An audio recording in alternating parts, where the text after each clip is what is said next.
We continue today in the readings from the Gospel of Mark that we have been enjoying and studying and learning from during these Sundays of Pentecost. The reading today comes from the 10th chapter of Mark, verses 32 to 45. Mark says they were on the road going up to Jerusalem, and Jesus was walking ahead of them. They were amazed, and those who followed were afraid. He took the 12 aside again and began to tell them what was to happen to him, saying, "See, we are going up to Jerusalem, and the Son of Man will be handed over to the chief priests and the scribes, and they will condemn him to death. Then they will hand him over to the Gentiles. They will mock him and spit upon him and flog him and kill him. And after 3 days he will rise again." Now James and John, the sons of Zebedee, came forward to him and said to him, "Teacher, we want you to do for us whatever we ask of you." And he said to them, "What is it you want me to do for you?" And they said to him, "Grant us to sit one at your right hand and one at your left hand in your glory." But Jesus said to them, "You do not know what you are asking. Are you able to drink the cup that I drink, or be baptized with the baptism that I am baptized with?" They replied, "We are able." Then Jesus said to them, "The cup that I drink, you will drink, and with the baptism with which I am baptized, you will be baptized.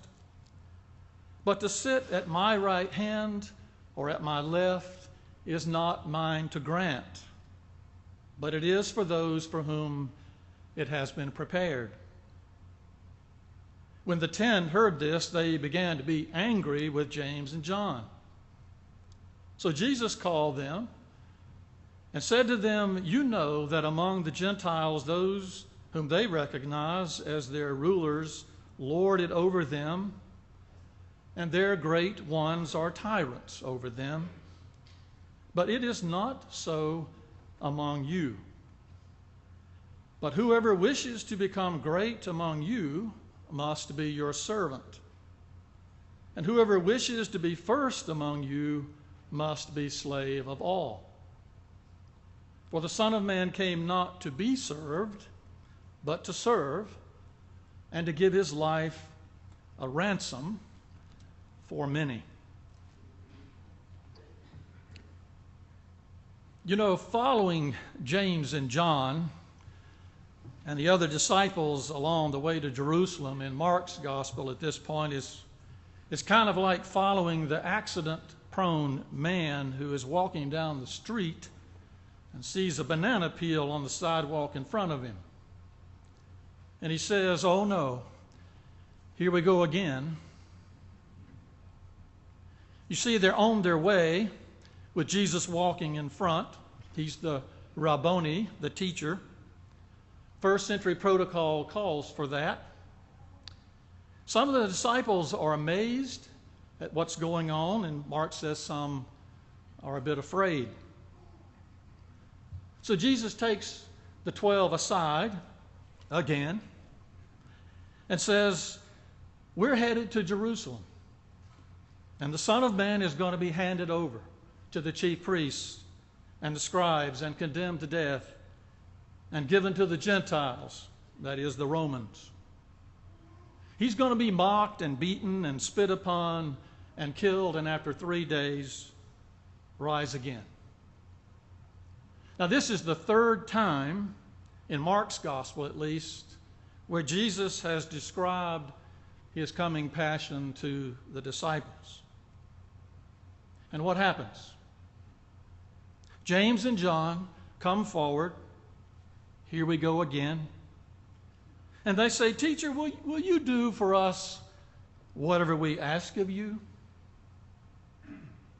Well, I was talking to you about, being handed over and beaten and killed, and after 3 days, but what is it you want me to do for you? Well, could you let one of us sit at your left hand and one at your right hand when you come, into your glory? Well, I was talking about being handed over and beaten and killed, and after 3 days. Well, we know, they said, we know. But will you do what we ask of you? I think if you freeze this frame of Mark's story here and take a close look at it, you will see that Jesus, the good teacher,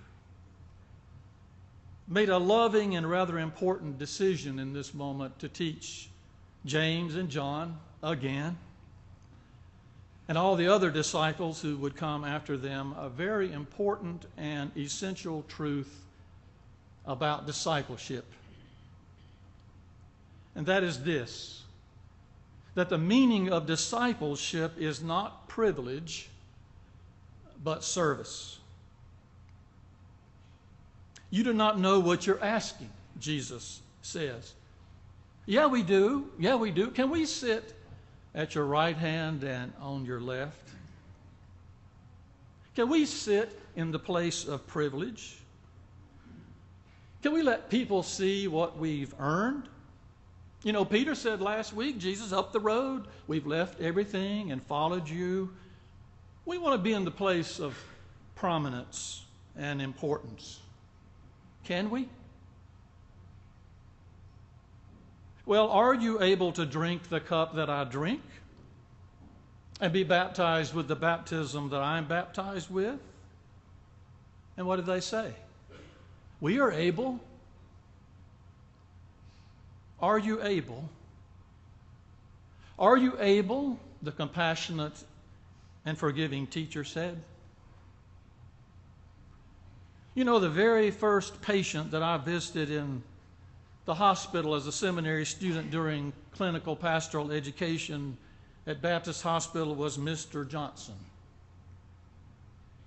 Mr. Johnson was a thin, elderly man, almost swallowed up by the bed and the covers in the hospital. I tapped on his door, and without stopping, I breezed into the room at the same time, had my chaplain's badge on, my competent training clearly visible in my confident smile. And I said, "Well, Mr. Johnson, what brings you to Baptist Hospital today?"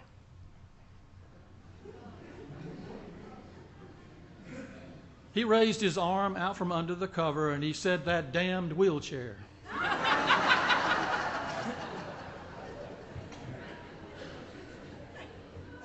I've told him I've walked all my life and I'll walk again. Who are you and what do you want? Are you able? You see, I walked into his space with my assumptions and my accessibility. I walked into his pain and his anger with my agenda and my status. I had it on my jacket. I walked into his fear with my self-confidence. I walked into the silence of his room using a lot of words out of my mouth first rather than my ears. The meaning of discipleship is not privilege, regardless of the circumstances. The meaning of discipleship is service. Mark says here that the other 10 disciples got angry with James and John. In fact, if you read Matthew's version of this story, Matthew attributes the question about sitting on the right hand and left hand to the mother of James and John. It's almost like the later gospel writers wanted to spare James and John the embarrassment of their ambition, if not their naivete. So seeing the anger of the other disciples, here we go again, Jesus uses the moment to teach. You know that among the Gentiles, those with privilege lord it over others, he says. And people with a lot of privilege act like tyrants. But it is not so among my disciples. Your privilege doesn't matter. For whoever would become great among you must be your servant. And whoever would be first among you must be slave of all. I came not to be served, but to serve. Are you able? Well, lest we be too hard on James and John, let's make an important affirmation as disciples. Hear it from me. Yes, you are able. In your own ways, you are able, and I am able. It takes discipline for sure, which can be hard work for a disciple. You know, there's an old saying that discipline puts back into its place, that something in us which should serve but wants to rule. Surely discipleship takes discipline. It takes our openness to claim and use our own gifts. It takes trust in the Spirit's presence and guidance every day of our lives. And it often takes sensitivity, our sympathy, and even our self-sacrifice. But we are able to serve. Why these last three things? Because sensitivity means the ability to truly feel and hear another's needs. I needed that sensitivity when I walked into Mr. Johnson's room. Sympathy describes our willingness to share another's burden in our service. And self-sacrifice often frames the extent to which we are called to go in order to alleviate another's need. This kind of serving is not about us and how we feel. It's not about what we get out of it. It's not about some altruistic game of risk and reward. This kind of service is about serving in the way of God for the purposes of God. Fred Craddock used to say that when he thought of the extent of his life as a servant of Christ, he was prone to think of it in too grandiose a term. He said, I just wanted to give it all. I wanted to lay it all down, to spend it all, like taking a $10,000 bill right here, right now, and laying it down for Jesus. He said they'd put a special plaque with my name on it right here where I did it, and people would come from miles to see how I served and sacrificed. $10,000 bill. But instead, he said he found that in his role as a servant, it was like spending a quarter here, a dime there, maybe occasionally $1 or $2. Small acts of love and caring lived out every day over the lifetime of a servant. People supported and affirmed, people clothed and fed, people sheltered and protected, people advocated for and listened to, burdens shared, failures forgiven, tears acknowledged. No plaques, no $1 million club, no servant groupies, only grace and forgiveness and the promise of working with God's desire in this world for restoration and healing and new life for everyone. Discipleship is not privilege, but service. Jesus spoke then, and he speaks now to us the words of inspiration and invitation. I came not to be served, but to serve.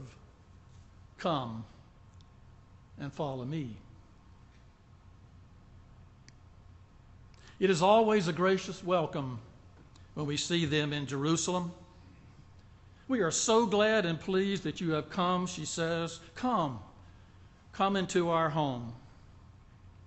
There's a lighted Moravian star that hangs in the foyer, and the air always smells of fresh spices and warm vegetables, and often roast of lamb.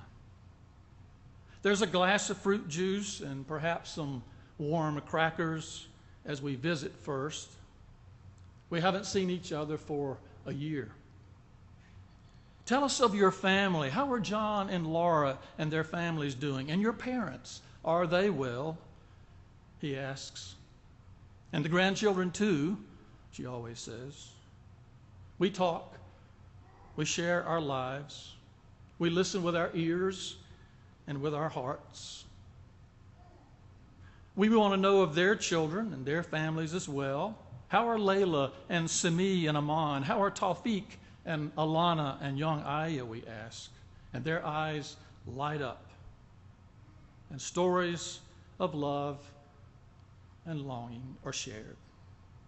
Soon, maybe too soon, she always insists that we come to the small dining table in the intimate and comfortable area that's next to their kitchen. The table is spread with the food that she has spent her entire day preparing. Arab dishes, fresh baked pita bread, hummus, and delicious olive oil that's made from the trees just out the window. I'm always asked as the guest to offer the prayer over our meal and our time together as friends across many miles. We are grateful, O God, for your gracious care and your generosity. Bless this home. Bless our friendship. Bless this bounty from your hands and the hands that prepared it. Bind us in love and fellowship, and be pleased to join us now in this meal we share together. Amen. Come, he always says, come. Hand me your plate. Let's eat. Let us serve you. And she says, yes, let us serve you. And the room is filled with warmth and joy and the eternal love of God that binds us together always. Are you able? Of course you are. Then serve others in the name of Christ and hear his constant invitation. Come and follow me. Amen.